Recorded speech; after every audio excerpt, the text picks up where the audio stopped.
अस्सलाम वालेकुम, मैं हूं डॉक्टर सुमेरा और मेरे चैनल में आपका बहुत-बहुत वेलकम है।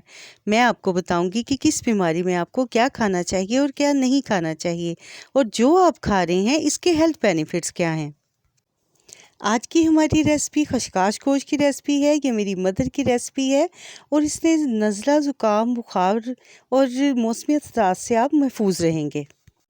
इसके लिए मैंने 2 किलो चिकन लिया है, 1 प्याली मैंने खसकाश ली है जिसको मैंने 2 घंटे पहले भिगो के रख दिया था।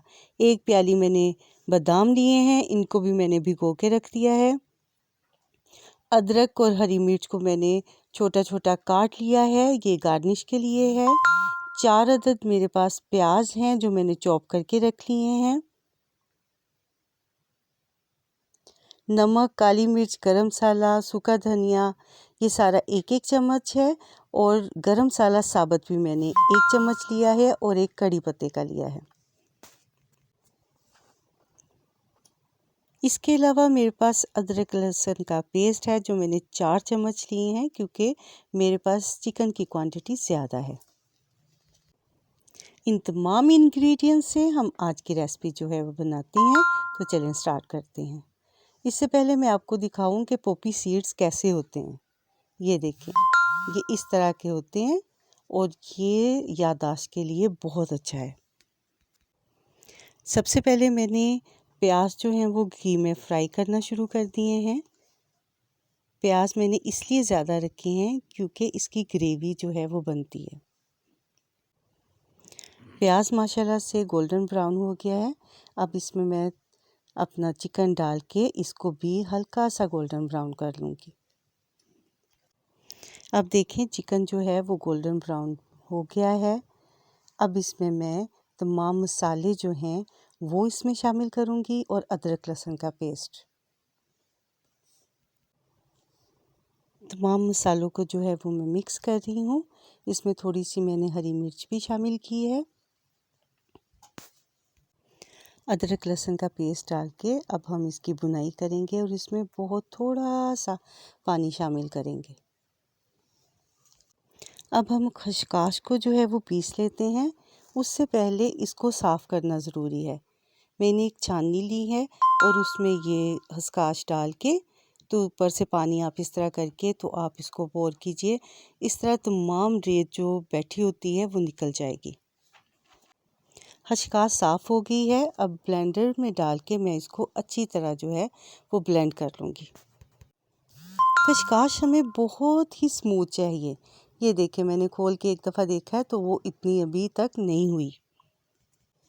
अब इसमें हम 2 चम्मच पानी डाल के दोबारा से ब्लेंड करेंगे और इसको आपको कम से कम 5 से 10 दफ़ा जो है वो इसको ब्लेंड को चलाना पड़ेगा। खसकाश ब्लेंड हो चुकी है और इसमें मैंने सारे जो है आलमंड्स डाल के इसको भी ब्लेंड कर लिया है। गोश्त अच्छी तरह जो है वो भून चुका है और इसमें अब खसकाश, 1 प्याली दही और दूध से ऊपर निकली हुई मलाई जो है वो जाएगी। अब मैंने इसमें सबसे पहले बादाम और खसकाश डाले हैं। अब मैंने इसमें दही डाली है और 3rd नंबर पर इसमें जाएगी मलाई जो मैंने फ्रीज़र में रखी हुई थी। दूध के ऊपर से जो मलाई आप बचा के रखती हैं ना, ये देखिएगा बहुत सी जो है डिशेस में पड़ती है और उसकी टेस्ट को बढ़ा देती हैं। इन सब चीज़ों को मैंने अच्छी तरह मिक्स कर दिया है। इन सब चीज़ों को तेज़ आंच पर आपने 5 मिनट पकाना है और उसके बाद तकरीबन 20 से 25 मिनट के लिए बहुत ही दम वाली आंच से थोड़ा सा ज़्यादा हो उस पर आपने पकाना है। इसके खाने से मौसमी असरात जो है वो कम हो जाते हैं और नज़ला ज़ुकाम नहीं होता, खांसी नहीं होती और वैसे भी ये बहुत रिच फूड है और इसके साथ याददाश्त भी बहुत ठीक रहती है। जब इसका घी निकलना शुरू हो जाए तो आप समझ लें ये पक गई है और इसको मैंने डिश आउट कर लिया है और माशाल्लाह से देखें कितनी अच्छी तैयार हुई है।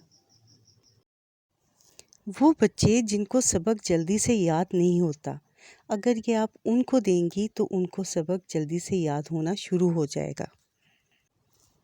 वो बड़े या बूढ़े जो अपनी चीज़ें रख के भूल जाते हैं, इसको खाने से उनकी याददाश्त भी तेज़ होगी। ऐसे पर्सन जो इंसोम्निया का शिकार हैं, यानी उनको नींद नहीं आती, अगर वो भी खसखस खाना शुरू कर दें तो उनको नींद भी आनी शुरू हो जाएगी।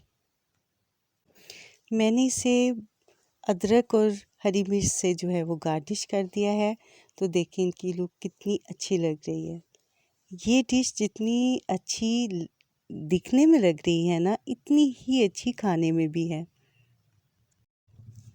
इसको खाने से आपकी इम्यूनिटी बढ़ेगी और आप बीमारियों से महफूज रहेंगे। और हाँ, इसको लाइक और शेयर भी कीजिएगा और मेरी तरफ से अल्लाह हाफिज़।